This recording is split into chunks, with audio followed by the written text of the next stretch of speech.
killing Hitler. Listen now, you thought joining what do they call themselves these days? Said a man wearing a Hawaiian shirt, shorts, sandals, holstered alien gun, and a watch that looked more advanced than a Gen 25 watch. This man leaned against a wall and relaxed.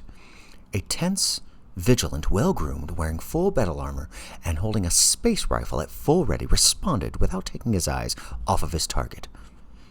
Intergalactic Triforce Time Relatively Stabilizing Unit, sir. The relaxed man chuckled. What a waste. IGTTRSUGs. They don't even try to make acronyms like they used to.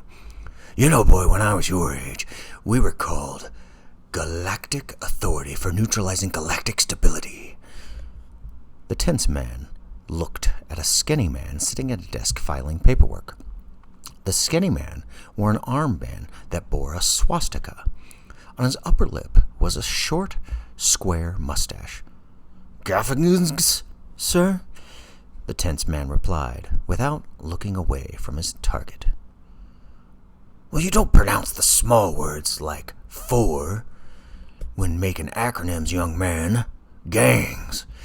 I admit, there were cooler ones, but still, calling yourselves a gangs member at the time sounded full of bravado and excitement for us. On the inner portion of the armored man's faceplate and on the relaxed man's watch, a red flashing alarm sounded off. The armored man became all the more tense. The relaxed man did not change his expression. In this room were Nazi flags pinned against the wall and paintings against broader portions. The skinny man focused on his paperwork. Above him, a swirling blue vortex opened. Rope tumbled down, ending 2 feet above him.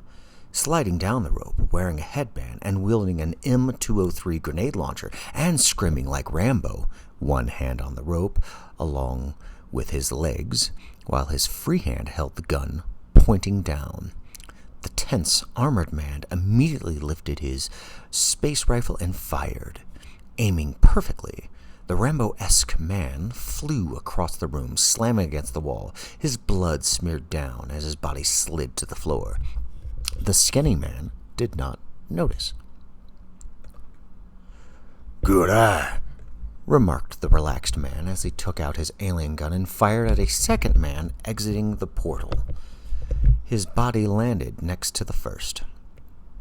When I say alien gun, I don't just mean the weapon was from outside of Earth or that merely aliens made the thing. This purple thing in his hand had an eyeball that never blinked. It had tentacles swaying lightly, wrapped around his hand. This thing was alive. A third man rappelled down, and the tense, armored man shot him. The two against the wall took turns shooting individuals rappelling down the rope until the vortex closed. The body stacked against the opposing wall, piling up, splattering across the room, changing the paint job to something akin to a Picasso, using only red and white. Great job we did there, sir, the excited, heavily armored man celebrated.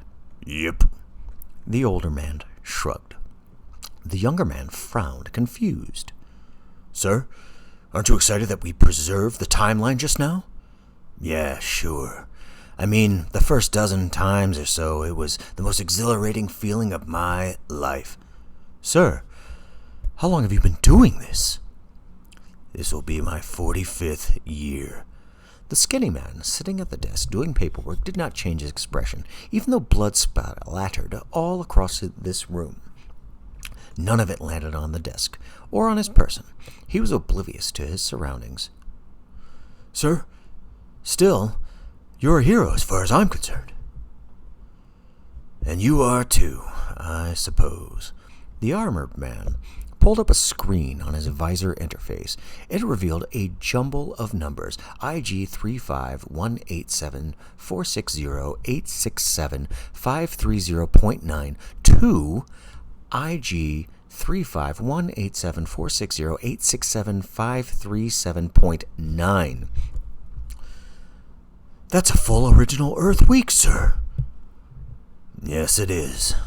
But trust me, it gets really repetitive. So you've seen the exact same week over and over, sir? The relaxed man sighed. Correct. In about 4 minutes, he's going to take a shit. He gets attacked the most during those times. For some reason, the fugitives wants him dead on the toilet more than any other place. Jeez, why do they want him dead so badly? Oh, I see you didn't read his background either. Well, trust me, you'll learn it by the end of this training week. Every once in a while, they don't come in kamikaze style and actually try to... Well, you'll see. Rick, was it? Lieutenant Zim Sanders. I'm Sergeant Bill Porters. The same alarm sounded off a second time. Lieutenant Sanders gripped the handle of his gun, the tentacles once again wrapped around Nottingham's wrist. With steady precision, he pointed his gun at a portal as it opened up. Green, flaming blobs hurled from his strange weapon, launching into the portal. The interdimensional time vortex closed immediately. He looked back to Bill. Sorry about that. Look, I'll never need to pull rank. I mean, listen to what I got to say, but as far as orders go, this job is pretty cut and dry. So if it's okay with you, we'll be Bill and Zim. He holstered the gun. The tentacles unraveled, releasing their grip. He relaxed, his hand shaking. If you want Zim, sir. Zim sighed, but didn't bother to correct the sir part. So, do you understand the ancient German language? Bill's faceplate slid open. No, sir. Should I? You'll just get bored, that's all. I mean, we have access to the entirety of universal knowledge with our devices, but trust me, eventually you'll want something physical to look at. He walked over to a bookshelf. I've read all of these. It's okay to interact with anything here that no one else will. The people of this time don't even read their own books. He looked back at Bill. That's weird, isn't it? I mean, why do they even have them if they don't use them? Zim shrugged. He turned to the skinny man. Busy season? He remarked. The skinny man tossed the pen down on his desk, shouting, Scheiße! Then he stood up and walked to the bathroom that Bill and Zim stood next to.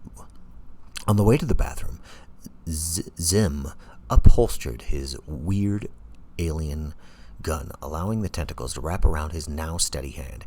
He aimed at a corner and fired. The same alarm went off as green blobs struck a forming portal. The vortex recoiled and closed. You shot before the alarm even sounded. How did you... Bill was cut off. They always try to be sneaky. Some would-be assassins have always attempted to attack just before the bathroom. Zim lowered his gun, but didn't holster it. They'll come in waves now.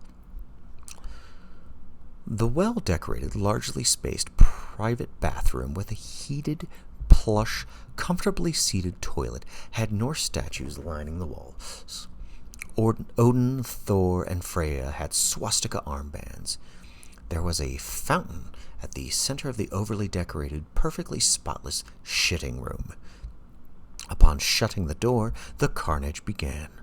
Portal after portal opened up, and just as stated by Zim, wave after wave, every fathomable soldier tumbled out. First the Rambos of the time travelers from the year 1965.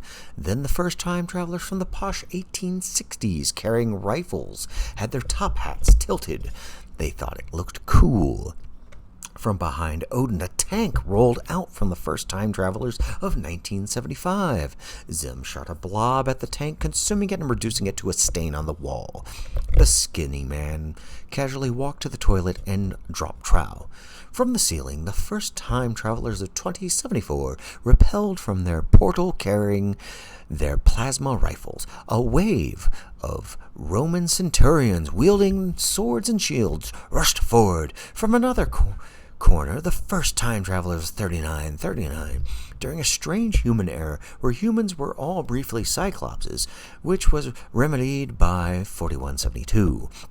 when that dropped out of fashion in favor of Triclops, which was confirmed when a wave of Triclopses, first time travelers of 4213, emerged from the first corner. The skinny man sniffed and cringed as he squeezed out his first turd. The spider people from Dimension 112 of the year 7308 crawled across the corner, moving to the skinny man. Bill shot them down. Bill and Zim stood next to the skinny man, with their backs to him, firing round after round from their weapons. A wave of savage cannibals from 29,201 AD popped their heads around a corner, ready to strike. Their food supply ran out, and the people degenerated shortly thereafter when the replicators ceased to work as they experienced electrical problems for over 12 to shoot a target. The skinny man let out a grunt as he had his own battle with Bratwurst. Portals opened up in every conceivable space. The first time traveler from literally 2 weeks from this moment rushed out. The lab-coated scientist had a pen in his hand and was shot immediately. As an afterthought, Bill pondered exactly what he had in mind, and as his final thought to the scientist with the raised pen, he called him a mad scientist in every sense of the word.